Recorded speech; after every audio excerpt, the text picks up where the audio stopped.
And so like on that note is like, I guess I mentioned being a doctor. Do you have any plans, or like, who do you think you're like called to be? Anything like that going on? Like, what are you up to?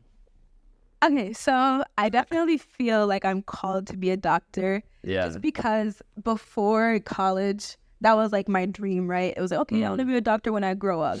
And then when I got to college, okay, this is the time to execute that plan. This is the time to. Did you have a plan coming into college? I did. I was Okay. like, I'm a huge planner, so I had really planned out my entire college career, like junior year of high school. That's So crazy, I man. knew like which classes I needed to take, which major I was gonna pick, like all these different things. But then when I got to college and it was time to actually execute, it's like, okay, I don't want to sit here and just fulfill like the plan that I have for myself, because the plan that I have might not be the plan that God has, right? So I remember when I first started to volunteer at Sparrow Hospital, that was like my first like footstep into healthcare and like the medical field. And I remember I had prayed. I was like, God, like, show me a sign if this is the path that I'm supposed to be on. Yeah. He did. I'm still here. And then That's so cool. no, for real. And it's like, I'm really big on like being reassured. So I like it wasn't like a one-time prayer. It was like multiple different prayers and multiple different signs that just further reaffirmed like my dream and like God's plan for me. So here I am today, pursuing med school. Yeah. I'm very like passionate about being a doctor. I don't know what type yet. I feel like when I get to med school and when it's like, the time to, because everything happens in due time, right? Yeah. So I feel like the decision, like when it comes down to like, okay, picking a specialty, that will happen a bit later. But like right now I'm really interested in orthopedics as well as cardio. So we'll see. For any like one who's watching, like if you're like want to be on the pre-med track, or maybe you're already a doctor, or like who knows, right? Is there anything you would want to like tell them, like how it's going? Any like advice for someone maybe who's like earlier on the path than you? We talked about like mentors and mentees earlier. Like let's say you're a mentor right now for someone, like what would you tell them? Someone who's entering college.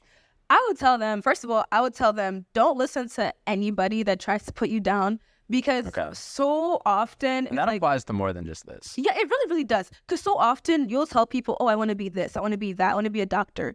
And they're like, wow, that's so ambitious. Or, wow, that's so hard. That's so many years of school. That's, they insert negativity into your positive dream. And it's like, that can really get to you, because it's like, a lot of times, like, freshman year, the people I started with being pre-meds with are no longer pre-med now. And it's like... Things change. Okay. And it's like so many people, like, they insert their negativity into your dream, and then it discourages you. Or like, let's say you take a hard class and you don't do as well as you think you should have, and then you might think, okay, I'll never get into med school if I have a C on my resume. There's people that have gone into med school with classes like that they failed completely, and they're still a doctor. Yeah. So like staying positive and like pretty much like continuing to push on, right?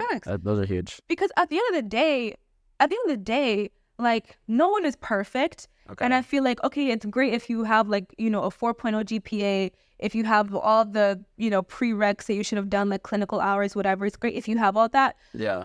But everyone is different. And I feel like what it comes down to is you being able to tell your story and to tell like your reason why you want to go into medicine. And that, like, cause like everyone, like, for example, what is your reason?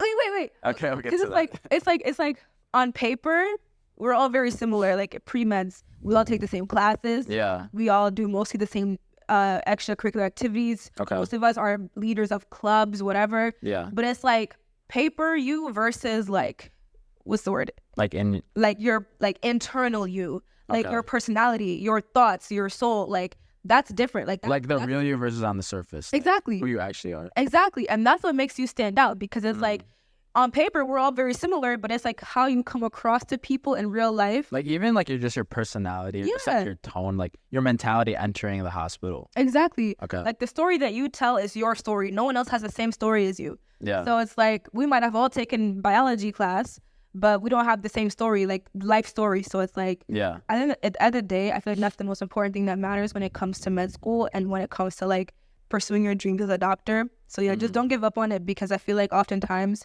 there's so many different things that would make you want to give up, or that would encourage you to give up, but don't listen to that.